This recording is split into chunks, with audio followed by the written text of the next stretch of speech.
Hello everyone, this is Kitty Fly speaking.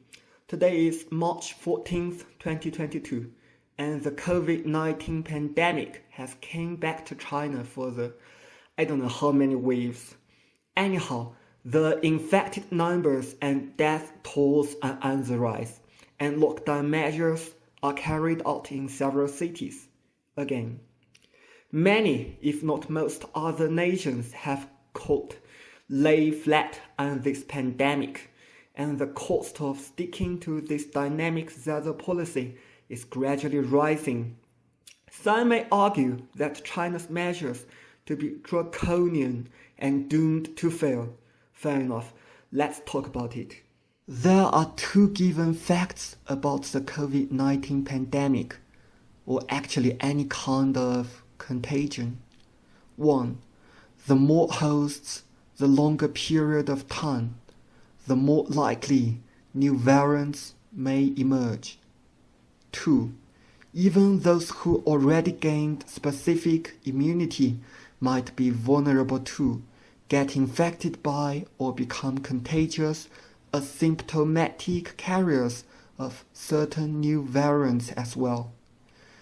Based on these two simple facts, herd immunity theory is very irresponsible. Just imagine a vast flammable grassland, which symbolizes all vulnerable people of this world. A wildfire started, which symbolized the pandemic. So what is the best solution? There are two options. One, try the best to put out the fire, separate the unburnt lands from the afire lands, take quarantine measures, and be vigilant against any possible place that might be reignited again.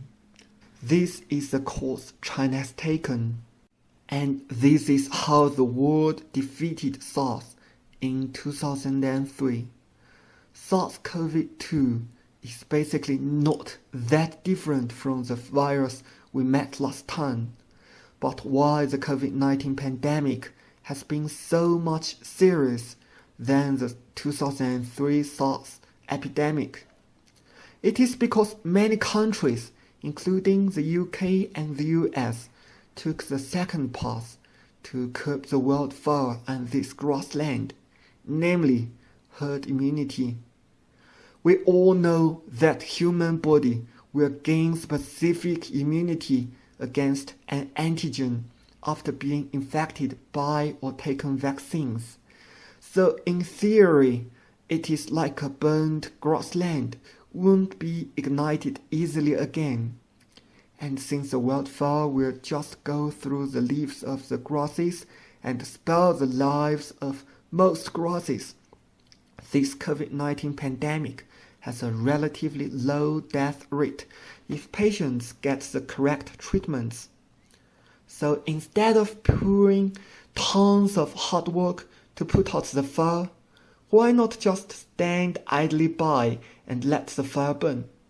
Why bother all these lockdown measures and quarantines, since human races can survive this pandemic whatsoever? But by choosing this second path, inevitably countless lives of elders and poor people will be sacrificed. During this extended long period of time, multiple variants will emerge, and some could be more contagious or more deadly, or even both.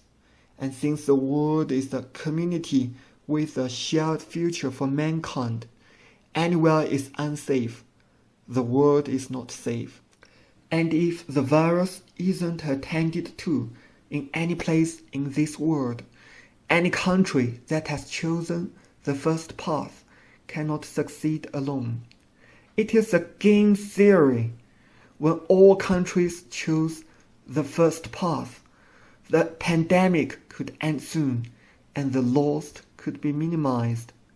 But when any country choose the second path, those that have chosen the first path will not only unable to eliminate the virus, but waste lots of money and efforts trying to do so. It's true that a burnt grassland might get rid of the wildfire eventually, but it will never be the same.